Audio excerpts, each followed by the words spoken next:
আপনি কি জানেন আল্লাহ সুবহানাহু ওয়া তাআলা আপনার কত সামনে আছে? আরে মানুষ আজকে আল্লাহকে পাওয়ার জন্য বাবার পায়ে সেজদা করে, পাও চেটে খায়, অথচ রাসূল সাল্লাল্লাহু আলাইহি ওয়াসাল্লাম বলছে জানেন আপনি আল্লাহকে গেলে কোথায় পাবেন? আপনাকে এটা আমি হাদিস শোনাই, এটা আমার কাছে এত প্রিয় হাদিস, এই কথাটা আমার নামাজটাকে শুধরে দিয়েছে।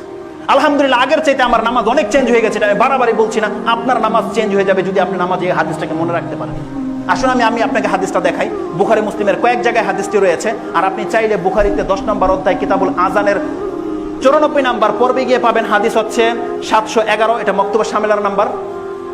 ইবনু ওমর রাদিয়াল্লাহু তাআলা তিনি বলছেন, কালা রান নবী সাল্লাল্লাহু আলাইহি ওয়াসাল্লাম নুখামাতান ফি কিবলাল মসজিদে, নুখামাতান ফি কিবলাতিল মসজিদে ওয়া হুয়া ইউসাল্লি বাইনা ইয়াদাইন নাস ফাহাত্তাহা সুম্মা কালা হিনা ইয়ানসারিফু ইন্না আহাদাকুম ইযা কানা ফিস সালাহ ফা ইন্নাল্লাহা কিবলা ওয়াজহিহি ফালা ইয়াতানাখামান্না আহাদুন কিবলাল ওয়াজহিহি ফিস সালাহ।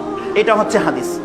আনাস রাদিয়াল্লাহু তাআলা বলছেন, কোন একদিনের ঘটনা, রাসূল সাল্লাল্লাহু আলাইহি ওয়াসাল্লাম মিম্বরে দাঁড়িয়ে গেছেন, নামাজ পড়তেছেন, হঠাৎ করে চোখে পড়েছে যে সামনের কিবলার দেয়ালের মধ্যে নাক ফুটা বা কফ কেউ ফেলেছে, লেগে আছে। নামাজ অবস্থায় রাসূল সাল্লাল্লাহু আলাইহি ওয়াসাল্লাম সহ্য হচ্ছে না যে তার সামনে কিবলার সামনে কফ ফুটা পড়ে আছে। বেড়ার মসজিদ ছিল, রাসূল সাল্লাল্লাহু আলাইহি ওয়াসাল্লাম কোন একটা কিছু দিয়ে নামাজ অবস্থায় সেটাকে ঘুষে ফেলে দিয়েছে। সুম্মা কালা, তারপরে বললেন হিনা ইয়ানসারিফা, যখন নামাজ শেষ হয়ে গেছে, যদি নামাজ অবস্থায় কথা বলা যায় তো মোহে রাসূল সাল্লাল্লাহু আলাইহি ওয়াসাল্লাম নামাজ ছেড়ে দিয়ে তাকে তালকিন করতে, যেটা কত বড় নোংরা কাজ করেছে। নামাজ শেষে রাসূল সাল্লাল্লাহু আলাইহি ওয়াসাল্লাম বলছেন, ইন্না আহাদাকুম ইযা কানা ফিস সালাহ, তোমাদের কোন ব্যক্তি যখন নামাজে দাঁড়িয়ে যায়, ফা ইন্নাল্লাহা কিবলা ওয়াজহিহি, আল্লাহ তার চেহারার সামনে উপস্থিত থাকে।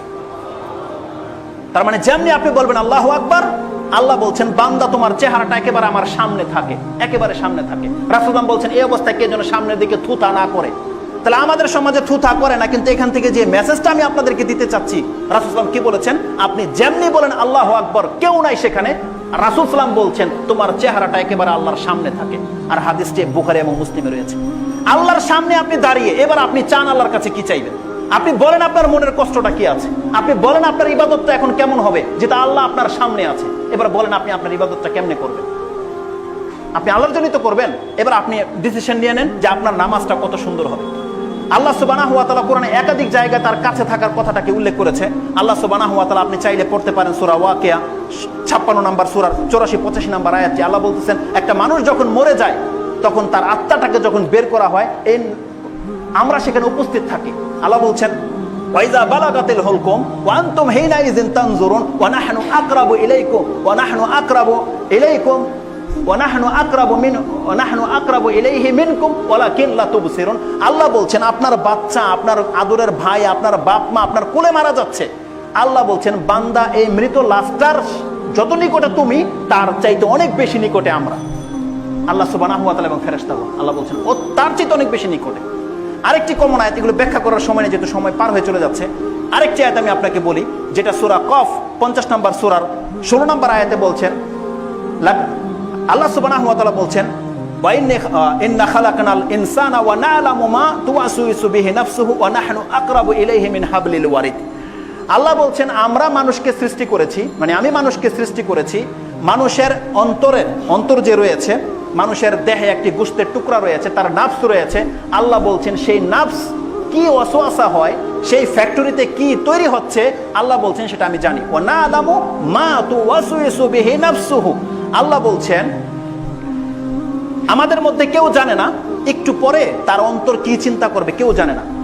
ভালো চিন্তা করবেন না খারাপ চিন্তা করবেন, কেউ জানে না। আল্লাহ সুবহানাহু ওয়া তাআলা বলছেন বান্দা এটার যতদিন পর্যন্ত প্রাণ আছে, যেই দিন শেষ নিঃশ্বাস এটা ত্যাগ করবে, তার আগ মুহূর্ত পর্যন্ত এটা কি চিন্তা করে, আল্লাহ বলছেন সেটা আমি জানি। আল্লাহ সেটা জানে। তারপর কি বলছেন, ওয়া নাহনু আকরাবু ইলাইহি মিন হাবলিল ওয়ারিদ। আল্লাহ বলছেন বান্দা আমি তোমার এই নাফসের ঘাড়ের যে শাহরগ রয়েছে তার চাইতে নিকট আমি রয়েছি। এই কথা, এই আয়াতটি আপনারা প্রত্যেকে বহুবার শুনেছেন। আজকে আমি আপনার ব্রেনকে শুধু একটু টোকা দিতে চাই, আপনি কোনোদিন কি এটা ভেবেছেন? আপনার আজকের সমাজের প্রেক্ষাপটে বলছি, আপনার অভাব রয়েছে, আপনার ব্যথা রয়েছে, অ্যাক্সিডেন্ট হয়ে গেছে, দুঃখে রয়েছেন, কষ্টে রয়েছেন। সকালবেলা উঠলেই সাথে সাথে সে ফেসবুকটা নিয়ে ফেসবুকে শেয়ার করে দিয়েছে, ভাই আজকে আমার পায়ে একটা কাঁটা লাগছে, আমার পায়ে একটা বিড়ালে এঁচড় লাগছে, আমার ওয়াইফের হাতের মধ্যে গরম পানি লেগে গেছে, আমার এই হয়েছে সেই হয়েছে, মেয়েটার জ্বর, দাঁত ভেঙে গেছে, এভরিথিং ডিটেলস সে ফেসবুকে শেয়ার করে দিচ্ছে। সবকিছু তার আত্মীয় স্বজনকে জানাচ্ছে। তার সামান্য একটি বিপদে পড়েছে, সে চট করে খুঁজে বেড়ায় কে তাকে টাকা দিয়ে হেল্প করতে পারবে, সেই লোকটা কে আছে, তার বন্ধু বান্ধবকে ফোন করে যে আমি বিপদে পড়ে গেছি, আমার হেল্প দরকার, এটা বলে।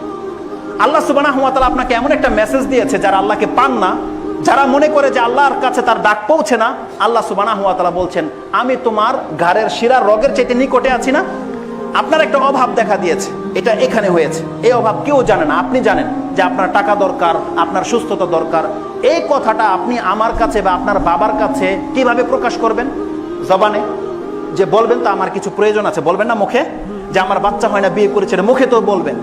আল্লাহ সুবহানাহু ওয়া তাআলা আপনাকে বলছেন বান্দা, এটা তোমার জবান, তোমার এখানকার কথাটা এখানে তোমাকে নিয়ে এসে তাকে জানাইতে হবে, বান্দা কিন্তু আমি তো তোমার এখানে ছিলাম, আমি তো জানছি তোমার কি প্রয়োজন, তুমি কিন্তু আমাকে বলো নাই একবারও। তুমি তোমার ওই বাবার কাছে, তুমি তোমার ভাইয়ের কাছে, তুমি তোমার আত্মীয়র কাছে, তুমি তোমার বন্ধুর কাছে, বিভিন্ন মানুষের কাছে তুমি মাথা ঝুঁকিয়েছো, কিন্তু আল্লাহ সুবহানাহু ওয়া তাআলা বলছেন বান্দা আমি তোমার এখানে রয়েছি।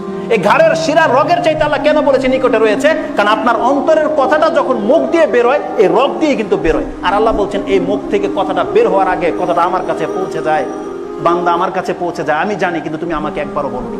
আল্লাহ বলছেন ওয়ানাহনু আকরাবু ইলাইহি মিন হাবলিল ওয়ারিদ, আমি তোমার এই ঘাড়ের রগের চাইতে নিকটে রয়েছি। এইভাবে আল্লাহ সুবহানাহু ওয়া তাআলা বহু কথা বলেছে। আকুলু লিকাউলি হাযা আস্তাগফিরুল্লাহ লি ওয়া লাকুম ওয়া লিসাইরিল মুসলিমিন ফাস্তাগফিরু ইন্নাহু হুয়াল গফুরুর রহিম।